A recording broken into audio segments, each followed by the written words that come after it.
Life does not wait for you. It does not pause. It does not soften its blows. It does not ask permission before it tests your strength. Every sunrise is a summons, every breath a declaration, and every moment a choice to command your life or to be commanded by it. Those who hesitate, those who drift, those who surrender their will to circumstance, they are swept away like dust in the wind. But those who rise, those who seize the wheel with unshakable determination, those who declare, "I am the master of my fate," they become the storm itself.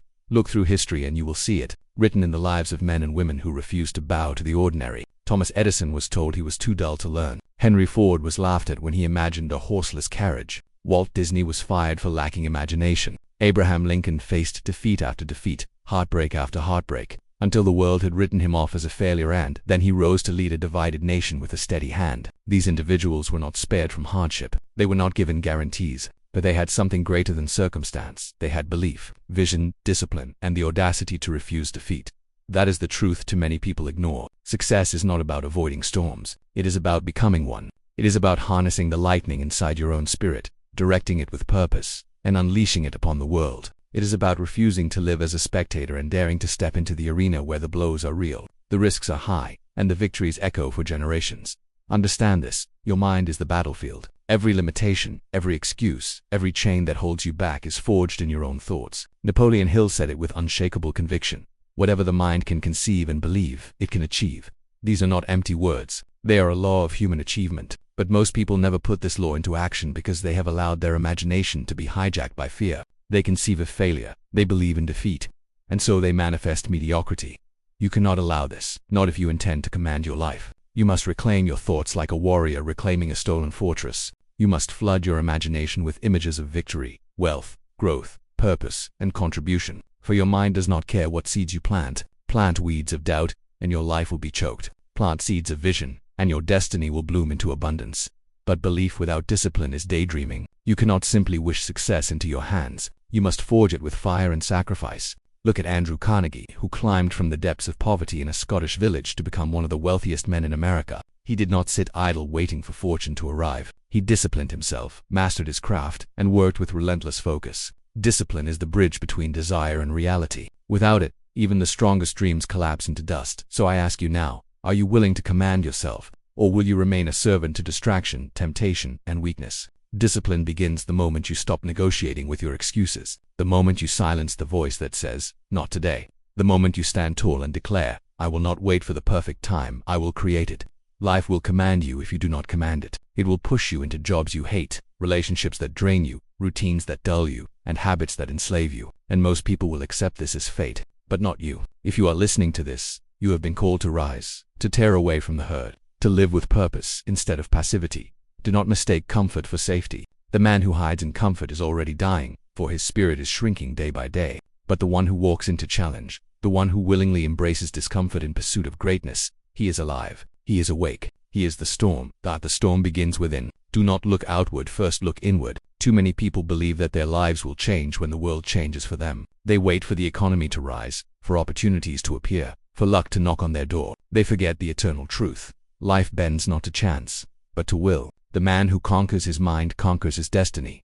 Your thoughts are not harmless. They are architects. They are builders. Each one is a brick in the fortress of your future or a stone in the prison of your failure. If you allow fear to dictate your thoughts, your life will shrink. If you allow doubt to whisper its poison, your confidence will collapse. But if you take hold of your thoughts and mold them with intention, they will forge a reality that others will call impossible. Think of it. Edison did not stumble into the light bulb. He visualized it thousands of times before the world ever saw it glow. Ford did not stumble into the assembly line. He envisioned it long before it existed in steel and oil. Disney did not stumble into the kingdom of imagination. He walked through it in his mind long before it rose from the swamps of Florida. Vision precedes reality. What you see in your mind with absolute clarity, you will eventually hold in your hand if you are disciplined enough to persist. But clarity is more than seeing the finish line. Clarity is knowing who you must become to reach it. Ask yourself, what habits must I destroy? What disciplines must I embrace? What sacrifices must I accept? Success does not come dressed as a gift, it comes disguised as a challenge. And only those with clarity of purpose recognize it for what it is. Do not be like the majority,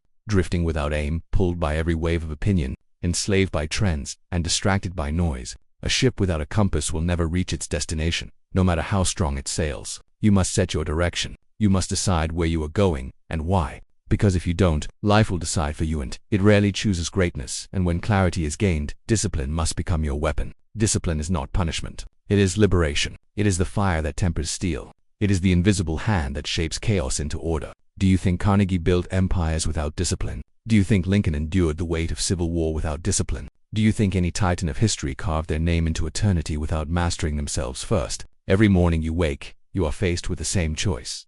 Will I command my day, or will I surrender it? Will I rise with intent, or will I crawl through hours on autopilot? The difference between fortune and failure is not luck. It is the accumulation of disciplined choices repeated until they crystallize into destiny. And when discipline falters, purpose must ignite it again. Purpose is the fuel that never runs dry. Purpose is the answer to the nights of exhaustion, the mornings of doubt, the seasons of struggle. Purpose whispers, "This is bigger than you." Purpose reminds you that the sweat, the sacrifice, the tears are not wasted, they are invested. History shows us that men without purpose are lost, no matter their wealth. They are restless, they are empty, they are enslaved by pleasures that vanish as quickly as they appear. But men with purpose, they are unstoppable. They carry a fire that does not dim with age, a hunger that no obstacle can starve. They know why they rise, why they fight, why they endure, and because of that, they win. You must decide your purpose. Not tomorrow, not someday now. Do not wait for the perfect plan. Do not wait for someone else to hand you your mission. You must declare it. You must carve it. You must breathe life into it. For a man without purpose is a man already defeated. The world will test you, make no mistake. It will try to break you with failure, blind you with setbacks, and bury you under doubt. But every blow you take is not a signal to quit, it is an invitation to rise stronger. Steel is not formed in silence. It is forged in fire. Diamonds are not created in comfort. They are created under pressure. And greatness is not born in ease. It is born in struggle. So when the storm rages against you, do not hide. Do not cower. Stand tall, spread your arms, and become the storm yourself. For when you command your life, no force on earth can command you. There will come a moment when the weight feels unbearable, when the road ahead looks endless, when every voice around you says it cannot be done. That is the proving ground of destiny. Most men retreat in those moments. They turn back to comfort, back to safety, back to the average life they once swore they would escape. But those who command their lives know. This is where legends are born. Resilience is not a talent. It is not a gift. It is a decision. The decision to rise after being broken. The decision to see failure not as defeat but as refinement. Consider Abraham Lincoln again. He lost election after election, faced public humiliation, personal tragedy, and crippling doubt. Yet he chose to rise, again and again, until the very world had no choice but to acknowledge his strength. That is resilience. That is command. When Thomas Edison was asked how it felt to fail thousands of times before creating the light bulb, he replied, "I have not failed. I've just found 10,000 ways that won't work." Understand this, bro. Failure is not the enemy. Failure is the teacher, the sculptor, the fire that burns away weakness. The only true failure is quitting. Everything else is progress in disguise.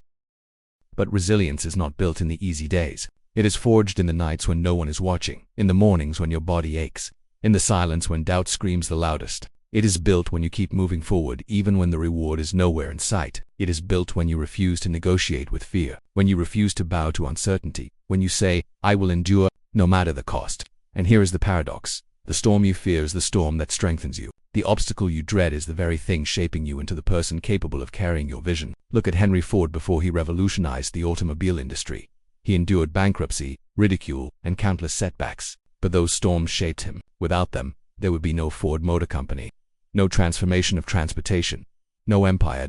You cannot beg for a life without struggle and expect greatness. You cannot demand ease and expect strength. Struggle is the sculptor of giants. Embrace it, command it, let it refine you instead of define you. Yet resilience is only half the battle. Adaptability is the other. Life will not bend to your plans. It will shift. It will twist. It will throw you storms you never predicted. The man who cannot adapt will break, no matter how strong. But the one who adjusts his sails when the winds change, the one who sees opportunity where others see disaster, he survives, he thrives, he commands.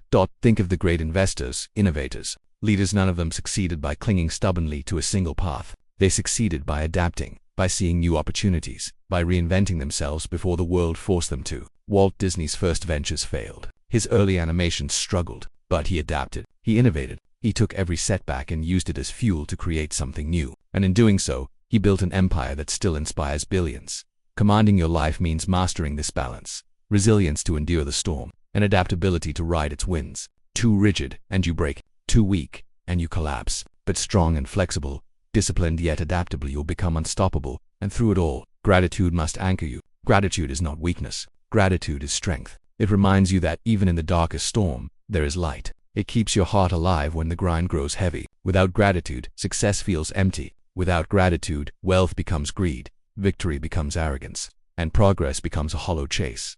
Gratitude is what kept Lincoln humble, Carnegie generous, Disney inspired. It is the recognition that no matter how far you climb, you stand on the shoulders of those who came before you. You walk on the sacrifices of those who believed in you, and you breathe the gift of another day to command. So do not curse the storm. Thank it. Do not despise the struggle. Honor it. For every storm you survive makes you stronger. Every obstacle you overcome sharpens your edge. Every failure you endure makes your victory inevitable. Remember this truth. The storm you fear is already inside you. But so is the lightning, the fire, the unshakable force that can command it. You are not here to run from it, are here to become it. There comes a point in every life where the question must be asked, will I live as a passenger or as the captain? The world is full of passengers drifting, waiting, hoping. They wait for fortune. They wait for luck. They wait for someone else to decide their destiny. But those who command their lives do not wait. They seize, they build, they decide. The great secret is this: power was never outside of you. It has always been within. The greatest battle is not against the economy, not against competition, not against circumstance. It is against the enemy within, against fear, against doubt, against laziness, against the voice that whispers, you are not enough.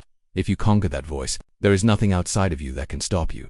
That is why Napoleon Hill said the starting point of all achievement is desire. Desire is the fire. Without it, no discipline lasts, no vision sustains, no storm can be commanded. But desire without direction burns to ash. So you must give your desire a form. You must aim it like an arrow. You must speak it with conviction until the universe itself bends under its weight. Look at Andrew Carnegie. His desire was not vague, it was sharp, focused, burning. He wanted wealth, not for its own sake, but as a tool to build, to expand, to contribute. That desire carried him from the factory floor to the halls of industry, until his name became a symbol of empire. The same principle applies to you. Your desire must be precise. Your purpose must be unshakable. Your vision must be vivid enough that you can see it, taste it, breathe it, long before it arrives. But command is not only about chasing greatness, it is about embodying it. Success is not a destination, it is a state of being. You cannot wait until you have wealth to think like the wealthy. You cannot wait until you have victory to act like a victor. You must carry yourself now as the man or woman you intend to become. Think as they think, walk as they walk. Discipline yourself as they discipline themselves. This is not pretending, it is becoming, and understand this. The world will mirror your energy. If you walk with hesitation, it will hesitate to reward you. If you carry doubt, it will reflect doubt back to you. But if you move with conviction, if you command with certainty, if you burn with undeniable purpose, the world cannot ignore you. Opportunities will align, people will be drawn to you, and circumstances will bend in your favor. Still, you must remember, wealth and success are not measured only in gold or applause. The truest measure is freedom. Freedom to think your own thoughts. Freedom to live by your own vision. Freedom to contribute to something greater than yourself. That is the essence of commanding your life, and freedom requires courage. The courage to leave behind what is safe. The courage to walk a path no one else believes in. The courage to endure the laughter, the doubt, the resistance. Every great figure in history was mocked before they were admired, doubted before they were celebrated, resisted before they were embraced. If you wish to command your life, you must be willing to walk that same road. But here is the reward. The day will come when the struggle makes sense, when the sacrifices reveal their purpose, when the storm you became turns into calm seas beneath your feet. That day is not given, it is earned. And when it arrives, you will not look back with regret. You will look back with gratitude, knowing every sleepless night, every battle fought, every storm endured was worth it, because you will know, you did not drift through life. You did not let fear command you. You commanded yourself. You became the storm.